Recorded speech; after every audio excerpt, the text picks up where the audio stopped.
যে কাজটা করেছে ও তো মাত্র হচ্ছে একটা দাবার গুটি, এর পিছে হয়তো পলিটিক্যাল এমন অনেক বড় বড় নাম আছে যেগুলো যদি এই মুহূর্তে ওই নামগুলো চলে আসে দেশে মারাত্মক বিশৃঙ্খলতা হবে দেখে সরকার জাস্ট ধামাচাপা দিয়ে রাখছে, আর কিছুই না।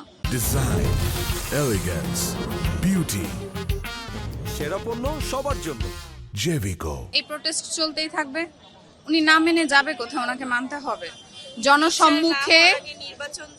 হ্যাঁ, বিচার না হওয়ার আগ পর্যন্ত নির্বাচন হবে না, আর অবশ্যই জনসম্মুখে দিতে হবে, কারণ না হলে পরে দেখা যাবে পুলিশ এসে বলতেছে ধরতে গেছিলাম, একটা গানশট হচ্ছে মরে গেছে, এরকম কিছু একটা না, জনসম্মুখে ফাঁসি দিতে হবে আপনাকে, আমরা দেখব। দাবি তো অবশ্যই খুনিকে প্রকাশ্যে আনতে হবে এবং এর সুষ্ঠু একটা বিচার হতে হবে, এবং ভবিষ্যতে যেন এরকম কোনো ঘটনা না ঘটে আমাদের দেশে, এরকম মানে শক্ত কোনো আইন প্রণয়ন করতে হবে। এবং এই আইনের দুর্বলতার কারণে আমরা দেখতে পাচ্ছি যে আমাদের এই ঘটনাগুলো বারবার রিপিট হচ্ছে, আমাদের বারবার রাস্তায় আসতে হচ্ছে, আমাদের ভাইদের হত্যার বিচার চাইতে হচ্ছে।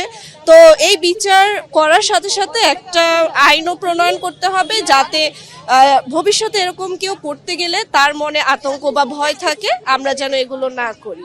তো আমাদের এটাই চাওয়া।